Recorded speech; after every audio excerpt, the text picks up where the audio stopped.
هل سمعتم من قبل عن كفر دلهب؟ إنها قرية ضائعة في الزمن، مختبئة في أعماق الريف المصري. تتمايل أشجار النخيل بهدوء مع النسيم، ويتدفق نهر النيل بالقرب منها. لكن لا تنخدعوا بجمالها، فالظلام يخيم عليها، والخوف يخيم على أهلها. يعيش قروي كفر دلهب في رعب، ويهمسون عن لعنة تحاصرهم.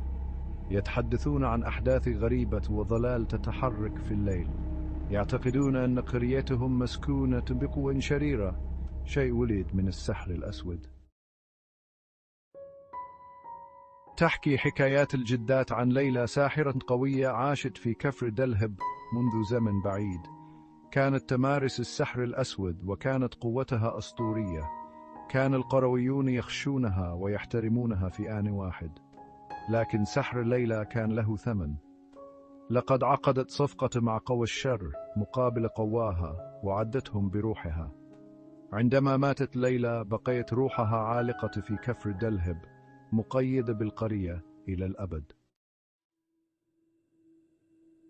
في يوم من الأيام وصل غريب إلى كفر دلهب. كان اسمه الشيخ عبود، رجل دين وعالم في النصوص الإسلامية. كان قد سمع قصص كفر دلهب، وكان يعرف الخوف الذي يسيطر على القرويين. كان الشيخ عبود مصمما على المساعدة. رحب به القرويون بأمل حذر، وأخبروه قصصهم عن اللعنة، ووصفوا له الأحداث الغريبة التي ابتليت بها حياتهم. كان الشيخ عبود يستمع باهتمام، لقد صدق حكاياتهم، وكان يعلم أن لديه مهمة صعبة تنتظره. كان الشيخ عبود معروفا بحكمته وشجاعته، وكان يؤمن بأن الإيمان يمكن أن يتغلب على أي شر. جلس مع القرويين واستمع إلى كل قصة وكل همسة. كان يعرف أن الحل لن يكون سهلا، ولكن كان لديه إيمان قوي بأن الله سيهديه إلى الطريق الصحيح. بدأ الشيخ عبود في البحث عن علامات اللعنة، وبدأ في أداء الطقوس الدينية والدعاء. كان القرويون يراقبونه بترقب، وكانوا يأملون أن يكون هو الشخص الذي سيخلصهم من هذا الكابوس. كانت الأيام تمر، والشيخ عبود لم يتوقف عن العمل. كان يعلم أن الصبر والإيمان هما مفتاح النجاح. ومع مرور الوقت بدأ القرويون يشعرون بتغيرات طفيفة، وبدأ الأمل يعود إلى قلوبهم. بحث الشيخ عبود عن شيخ القرية، الشيخ درويش. كان الشيخ درويش رجلا عجوزا ضعيفا، وعيناه غائمتان من سنوات القلق الطويلة. كان يعرف عن لعنة ليلى أكثر من أي شخص آخر، وكان لديه مفتاح كسر التعويذة. أخبر الشيخ درويش الشيخ عبود عن قبر ليلى الذي كان مخفيا على أطراف القرية. كان القبر مكانا ذا قوة هائلة، لكنه كان أيضا مليئا بالخطر. قيل أن روح ليلى لا تزال تقيم هناك، تحرس أسرارها. كان الشيخ درويش قد قضى سنوات في دراسة اللعنة، محاولا فهم طبيعتها وكيفية كسرها.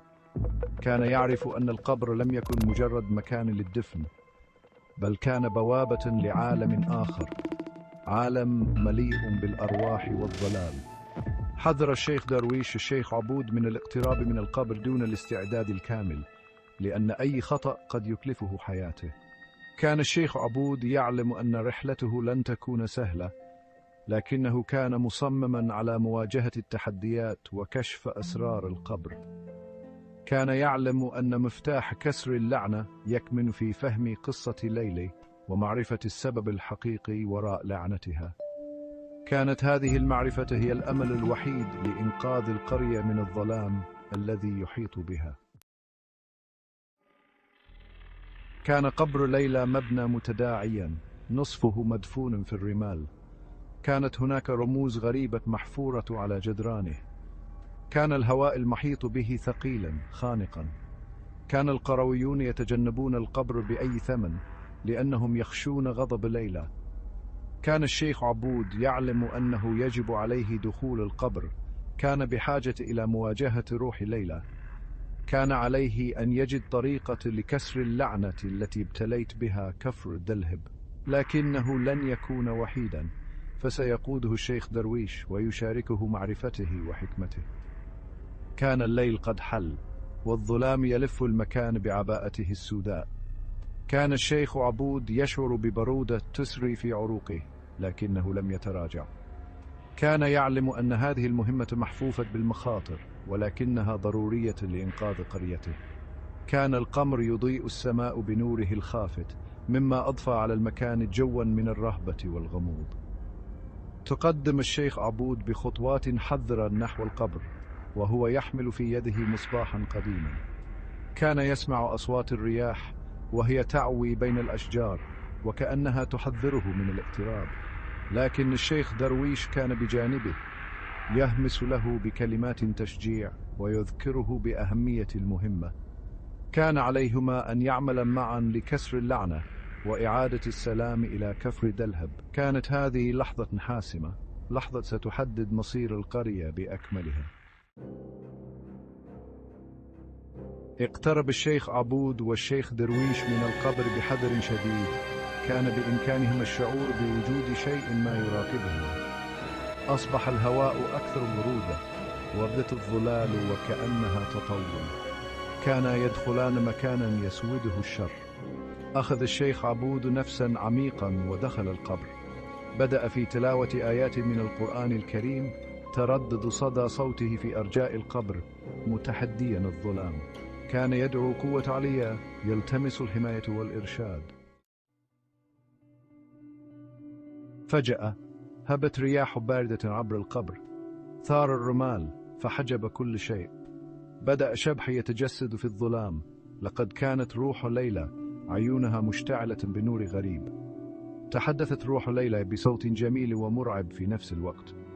حذرتهم من المغادرة، وأخبرتهم أن كفر دلهب ملك لها، وأنها لن تتخلى عن سيطرتها على القرية. وقف الشيخ عبود ثابتا في مكانه. كان يعلم أن قوة ليلى تنبع من غضبها وألمها.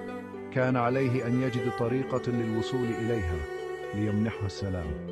بدأ يتحدث إلى روحها، ليس بكلمات القوة بل بكلمات الرحمة.